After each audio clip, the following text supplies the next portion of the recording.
BFM Business présente Edwige Chevrillon, la grande interview.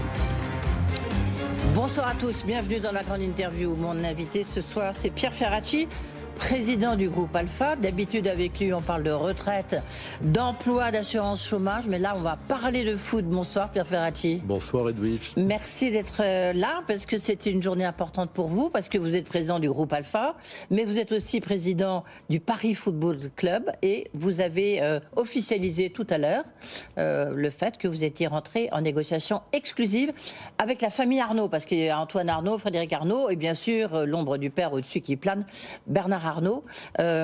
C'est quand même assez drôle de voir l'homme proche de la CGT qui s'allie à la plus grande fortune quasiment mondiale, au plus grand capitaliste français, non? Ça doit vous faire un peu bizarre? Non, ça fait pas bizarre du tout, parce que malheureusement ou heureusement, le football aujourd'hui nécessite de très très gros moyens.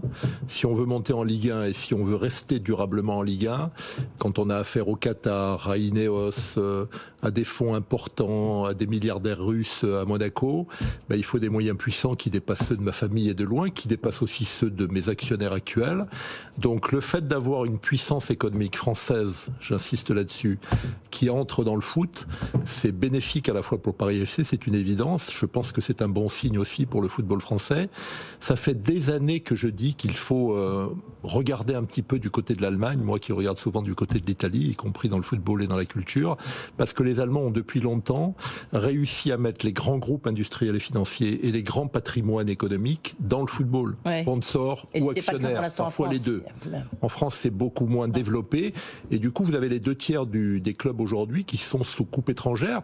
Alors moi, j'ai rien contre les investisseurs étrangers, j'en ai aussi dans le Paris FC, et je les remercie d'avoir accompagné le développement du club, mais pouvoir compter sur une force de cette importance, ben c'est une bénédiction pour le club que je dirige depuis quelques années. Comment ça s'est passé, Pierre Ferracci? Parce que c'est vous qui avez tapé à la porte de Bernard Arnault, ou au contraire, c'est eux qui sont venus vous voir? J'ai mandaté une banque qui, un beau jour, j'avais plusieurs solutions, y compris des solutions étrangères de grande qualité, et puis la banque que j'avais mandatée un jour m'a dit que la famille Arnault s'intéressait au projet du Paris FC. Après avoir regardé d'autres dossiers, je suis entré en contact assez rapidement avec Antoine Arnault et Frédéric Arnault, qui étaient mes premiers interlocuteurs, et on a commencé à discuter. On s'est assez vite mis d'accord sur le projet, d'autant qu'ils arrivaient avec Red Bull, qui est aussi une puissance économique et sportive extrêmement importante. Oui. Donc, négociation exclusive qui doit déboucher quand? Très vite, dans les semaines qui viennent, il y a encore quelques détails. Avant Noël, quoi. Oui, avant Noël, oui, très certainement.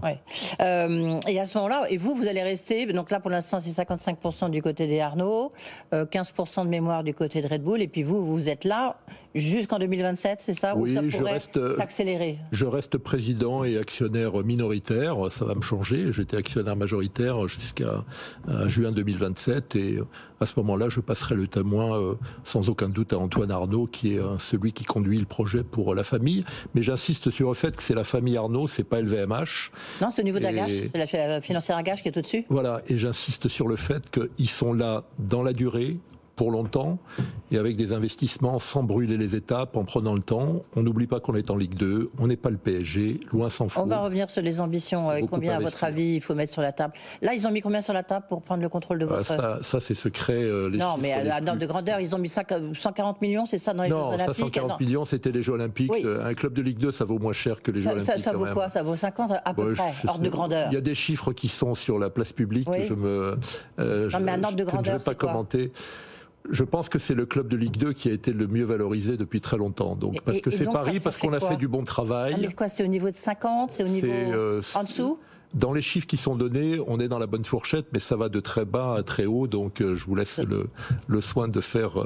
vous êtes experte en matière d'évaluation économique, ma chère Edwige. Mais en l'occurrence, j'ai pas fait sur le club de football, donc j'ai vu les chiffres qui circulaient. C'est très difficile d'évaluer un club de football, il y a beaucoup d'incorporels, et puis ce qui compte, c'est la dynamique du club qui peut l'amener très haut.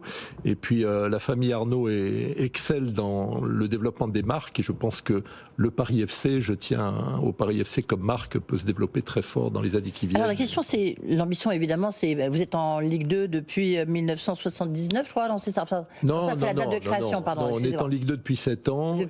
On est en tête de la Ligue 2, mais on n'est qu'à la 8e journée. Le championnat est long. Et j'ai avancé, avant même de commencer les négociations avec la famille Arnault, que dans les 2 ans qui viennent, Il fallait qu'on arrive à être en Ligue 1. On a été 4 fois barragiste en 6 ans, ce qui montre qu'on n'est pas loin. Mais dans les 2 ans, il y a 2 années, il y a la première et la seconde, donc sans se presser. En tout cas, dans le business plan qu'on va présenter à la DNCG en 2025-2026. La direction oui, nationale du contrôle de gestion. Oui. En 2025-2026, donc après la saison en cours, on est encore en Ligue 2. Si les joueurs et le staff nous font le plaisir d'être un peu plus vite en Ligue 1, on sera ravis. Mais ça fait partie du projet développé par la famille et par Red Bull. Ils vont prendre le temps, ils vont sans doute beaucoup investir dans les centres de formation, puisqu'il y a les filles chez nous qui pèsent très lourd et dont je suis très fier du chemin qu'elles ont accompli. Ils vont investir dans les infrastructures et ils vont donner des moyens au club que le club n'a pas aujourd'hui, c'est évident. Alors, l'objectif, on est clair, c'est d'aller en Ligue 1. Bien sûr. Surtout, c'est qu'on regarde la valorisation du PSG lorsque les Qataris ont acheté, c'était à peu près 70 millions, ce qui donne déjà une bonne indication. Aujourd'hui, c'est valorisé 3,5 milliards. Donc, oui, mais enfin, il faut regarder ce qui a été mis à la fois en sponsoring et en fonds propres dans le PSG avant de faire des comparaisons de 70 millions et 3,5 milliards. Pour que le Paris Football Club rentre atteignent la Liga? La Liga, on a un budget cette année que j'ai construit avant même que les investisseurs arrivent, que j'ai peut-être amélioré tout au début de la négociation parce que j'étais confiant dans sa conclusion, mais j'ai pris le risque en tout cas de faire un budget de qualité. Tout le monde reconnaît qu'on a un effectif qui permet aujourd'hui de monter. On ne va pas faire de folie au mercato de janvier, on fera des petites retouches comme d'habitude, mais je crois qu'on a les moyens aujourd'hui d'être compétitifs. Il n'y aura pas la volonté de marquer un grand coup de la part d'Arnaud parce qu'ils seront majoritaires. Mais ils le feront plus tard et je pense que le grand coup qu'ils ont déjà marqué, c'est d'être dans le football. C'est un événement, même pour moi, ça a été une divine surprise. Je veux dire, la famille Arnaud dans le football, ils étaient dans les Jeux Olympiques. Ils viennent de rentrer dans la Formule 1. Dans la Formule 1 de façon très significative. Bon, dans la football, ça en a étonné certains. Moi, encore une fois, ça va dans le sens de mon idée d'impulser l'implication des grandes forces économiques nationales dans le football. C'est le sport le plus populaire. Il véhicule des valeurs. Il est à l'image de la société avec de très belles choses et de très mauvaises. Oui, l'entrée de ces forces économiques, c'est une façon de faire pencher la balance du bon côté, du côté des belles valeurs du football. Qu'est-ce que va apporter Red Bull? Red Bull qui est très impliqué dans le football. Il y a même des questions là, parce qu'évidemment quand j'ai su quand la rédaction a su que je vous recevais, il y a plein de gens m'ont dit tiens, pose-lui la question, tiens, est-ce que Jürgen Klopp, qui était l'ancien entraîneur de Liverpool, qui travaille avec Red Bull, est-ce que il pourrait devenir l'entraîneur du Paris Football? Non, pas l'entraîneur, parce qu'il a, en tout cas pour l'instant, sauf un jour si on est en Ligue des Champions, mais Stéphane Gilly chez nous fait très bien son travail. Non, on va apprendre ce qu'est le rôle de coordination au niveau mondial de Jürgen Klopp. Moi, c'est quelqu'un que j'admire beaucoup. Mon petit-fils est ravi puisqu'il est supporter de Liverpool, donc il admire encore plus Jürgen Klopp. Mais Red Bull, pour revenir à eux... Dans l'Autriche, Allemagne, États-Unis, Brésil, ils ont des super clubs. Et ils ont une participation minoritaire en Angleterre, et donc ils auront une participation minoritaire auprès de la famille Arnaud, qui sera majoritaire et très sensiblement majoritaire à la fin du processus. Donc ils vont apporter leurs compétences. Ils ont fait dans le sport en général, et notamment la Formule 1, mais dans le foot en particulier, des choses extraordinaires. Ils ont amené un club comme Leipzig au plus haut niveau, qui est régulièrement aujourd'hui en Ligue des Champions. Et puis ils savent former. Il y a deux anciens joueurs du Paris FC, notamment un qui est un défenseur de l'équipe de France, Ibrahima Konaté, qui sont passés par Leipzig. Donc c'est aussi une belle histoire pour nous. Ils savent former, ils savent recruter, ils savent développer des joueurs de bon niveau au départ pour les transformer en talent pur. Donc moi je suis ravi que Red Bull accompagne le mouvement et l'accompagne à sa façon avec beaucoup de force et d'expérience. Alors, deux questions. Est-ce qu'il n'y a pas... Pour valoriser un club, il y a les droits du foot, on va en parler. Et puis il y a aussi centre de formation, c'est un peu ce qu'avait fait Jean-Michel Aulas à Lyon. Oui. C'est-à-dire c'est de former des jeunes et puis après de les vendre très cher. Est-ce qu'il n'y a pas un risque quand même que votre club devienne un peu un centre de formation, notamment pour Red Bull et pour tous ces clubs qu'il a? Écoutez, j'ai pas connaissance que quand la famille Arnaud rentre dans une entreprise de façon majoritaire, elle devienne le satellite d'un actionnaire minoritaire. Ils s'entendent très bien avec Red Bull, ils vont chercher des compétences de très haut niveau du côté de Red Bull, mais après ils vont être attentifs aux intérêts du club, du Paris FC, et donc le trading des joueurs, qui a beaucoup payé, qui paiera peut-être un peu moins dans les années à venir, parce que les gros acheteurs que sont les Anglais et les Allemands ont copié les Français et achètent moins et moins cher qu'avant. Raison de plus pour développer d'autres recettes de sponsoring, de billetterie. Non, il y aura une bonne entente entre la famille Arnaud et Red Bull, et je pense que l'équilibre qui sera trouvé sera satisfaisant pour les deux parties. En ce moment, votre club, vous jouez à Charletti, il y a un problème, on le sait, de stade. Oui. Il y a un problème aussi de public. Vous étiez venu ici nous expliquer que vous aviez décidé la gratuité rajouté des places, ça a fait venir un peu plus de monde, mais pas suffisamment. Beaucoup plus de monde, 40% de plus en moyenne. Les résultats en plus drainent un public qui est beaucoup plus important qu'avant. Mais on a d'autres ambitions et c'est vrai que Charletti n'est pas le stade idéal pour un tas de raisons. J'ai proposé qu'on le transforme, mais ça prendra beaucoup de temps. On va essayer d'être la saison prochaine, mais c'est une négociation qui n'est pas facile avec le Stade Français, qui est un club que je respecte beaucoup. Pour être à Jean-Bouin pour être à Jean-Bouin, avec une équipe du top 14 qui excelle depuis des années. Donc on va trouver, je l'espère, un bon compromis avec eux et se partager le stade. Oui, je crois qu'il y a de la bonne volonté des deux côtés. C'est pas facile parce qu'ils sont là, ils gèrent contrairement à nous, à Charletti, ils gèrent le stade depuis longtemps. C'est pas la mairie de Paris qui le gère, mais on va trouver un accord et j'en suis persuadé. On a peut-être des choses à faire ensemble. C'est un club populaire aussi, qui dans le rugby a une belle image de marque. On va trouver un accord. Vous connaissez mieux que moi le bras de fer entre le PSG et la mairie de Paris sur le Parc des Princes, avec la volonté des Qataris de racheter le Parc des Princes, la mairie qui dit les heures de question, ça fait partie du patrimoine des Parisiens. Si jamais les Qataris décidaient d'aller ailleurs, ça pourrait vous intéresser le Parc des Princes ou c'est quand même beaucoup trop gros pour l'instant? Si jamais l'OM quittait le Vélodrome, si jamais Lens quittait Non, là on est à Paris. Non. Moi je n'imagine pas que le PSG quitte le Parc des Princes. Et je pense qu'ils vont trouver à un moment ou à un autre un accord. S'il le quittait, bien sûr qu'on regarderait. Et c'est pas. Je pense que la famille Arnaud ne cherchera pas un stade de 70 000 places ou de 80 000 places comme le Stade de France. La France ne permet pas de remplir des stades de cette volumétrie. Mais on verra. Mais pour l'instant, on n'est pas dans cette logique-là. Arrêtons-nous à Jean-Bouin. C'est un beau stade qui permet de mieux accueillir les supporters, les partenaires. On en a beaucoup. Et qui permet aux joueurs et aux joueuses de jouer dans un stade d'excellence, ça suffira à notre bonheur dans un premier temps. Et qui pour diriger, pour prendre votre succession, Pierre Ferracci? Un membre de la famille et sans doute Antoine Arnaud, qui est celui qui porte le projet. Mais il ne connaît pas grand-chose au foot. D'abord, il est un passionné comme je l'étais au départ et il apprend très vite. Et puis, on a 3 ans pour se construire ensemble une belle succession. Je suis persuadé que ça fera un très bon dirigeant du club à l'avenir. Il y a un problème. Donc on a vu, donc, a priori, pas le Parc des Princes, enfin en tous les cas vous ne voyez pas les Qataris partir. Il y a un problème de Ligue 1, c'est pas à vous que je vais l'apprendre, notamment avec le problème des droits audiovisuels, avec les DAZN où c'est plutôt un naufrage médiatique, on ne voit plus du tout la Ligue 1. En plus Mbappé, avant l'affaire, sur laquelle évidemment on va revenir, mais est parti. Là, la Ligue 1 c'est devenu très ennuyeux, non ? On a réussi quand même. Ça vous inquiète quand même. On a réussi depuis des années. C'est pas le problème de Vincent Labrune seulement. C'est parti bien avant à se fâcher avec Canal, qui était le pilier du football français. Et Canal le rendait bien d'ailleurs. On a réussi à fâcher les supporters avec beIN. Bon, les dirigeants et on a tous fait œuvre utile. On a calmé un petit peu le jeu. Mais quand on voit l'évolution. Il faudrait pas maintenant que DAZN ça se termine par un fiasco. L'objectif qu'ils ont est pas facile par les temps qui courent parce qu'il y a une forme de rébellion vis-à-vis de droits audiovisuels qui paraissent chers. C'est pour ça qu'on essaie, nous, de rendre le football accessible. Ça a été vendu 726 millions en 2016-2020, puis 650, 624, et là 500. Il faut, oui, mais la fâcherie avec Canal a joué pour beaucoup, parce que la Ligue vaut mieux que ça, mais il faut travailler sur une stratégie qui fasse en sorte que les droits audiovisuels ne soient pas le Graal permanent du football français. Et là, il faut qu'on retrouve le chemin des acteurs principaux.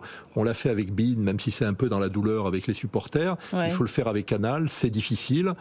C'est pour ça qu'il faut aussi transformer la stratégie de la Ligue. Et j'ai vu que tout le monde se félicitait de l'arrivée de la famille Arnaud au sein du Paris FC.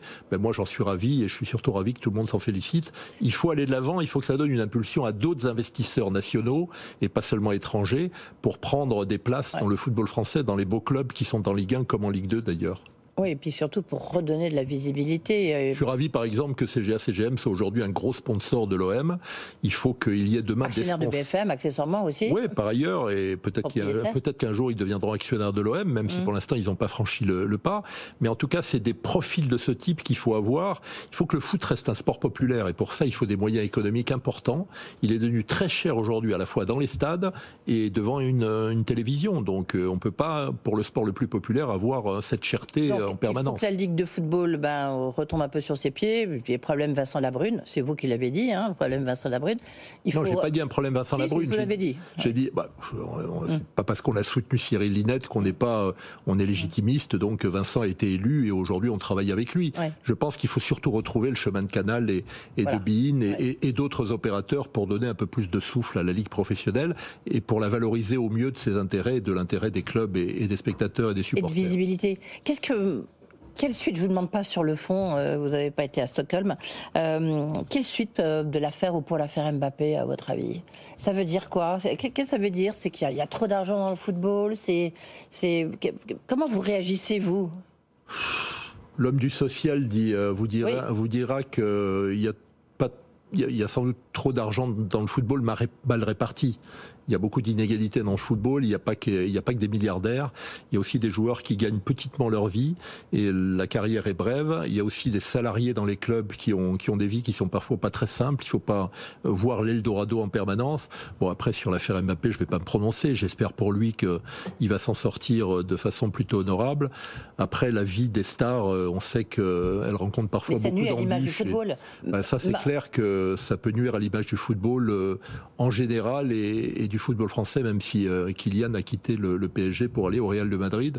Donc je ne vais pas me prononcer là-dessus. Personne ne sait ce qui s'est vraiment passé. On va attendre que... Est-ce qu'il a raison de réclamer les 555 millions d'euros c'est vrai qu'un conflit prud'homal avec 55 millions à la clé, avec un juge prud'homal qui représente les syndicats et l'autre qui représente le patronat, ça doit être drôle. Oui, je crois que 55 millions, c'est le reflet de son revenu annuel sur une année, c'est 3 mois sur 12. Bon, je pense que le football, un jour... Moi, j'ai toujours dit que les stars devaient être payées à leur juste valeur. Mais vous savez, au Brésil, quand le Brésil a perdu la Coupe du Monde en 2014 et qui a été humilié par l'Allemagne, rappelez-vous, un 7-1 mémorable, quelques mois avant, il y avait des manifestations dans les principales villes du Brésil où un des slogans, c'était « Mieux vaut un prof que Neymar », qui était pourtant l'idole incontestable de l'équipe brésilienne. Bon, il faut que le football retombe un petit peu sur ses pattes et qu'il y ait moins d'excès de main et une meilleure répartition des richesses ici comme ailleurs. Ouais. Pierre Ferracci, je change de casquette, ça fait bizarre parce que vraiment la casquette opposée. Juste une question, il y a des grosses inquiétudes sur l'emploi, on voit là tous les chiffres, que ce soit Caroline Morisseau le rappelait tout à l'heure, sur l'emploi intérimaire, grosse inquiétude sur l'emploi? Oui, on le voit dans le groupe Alpha où on est aussi bien du côté de Secafi que de Sémaphore appelés pour des restructurations de plus en plus nombreuses. Les procédures collectives remontent. Après la pandémie, il y avait eu les PGE sont à rembourser aujourd'hui. Il y en a qui ont beaucoup de difficultés. Donc je crains fort que 2025 soit une année compliquée pour l'emploi et pour les restructurations dans les entreprises qui risquent de se multiplier. Donc il y a beaucoup de choses à faire et la réindustrialisation n'est pas gagnée d'avance. Non, ça c'est sûr. Merci beaucoup. En tous les cas, on va parler de la réindustrialisation du football. Voilà. Merci beaucoup Pierre Ferracci et puis vous nous tiendrez au courant pour le closing définitif.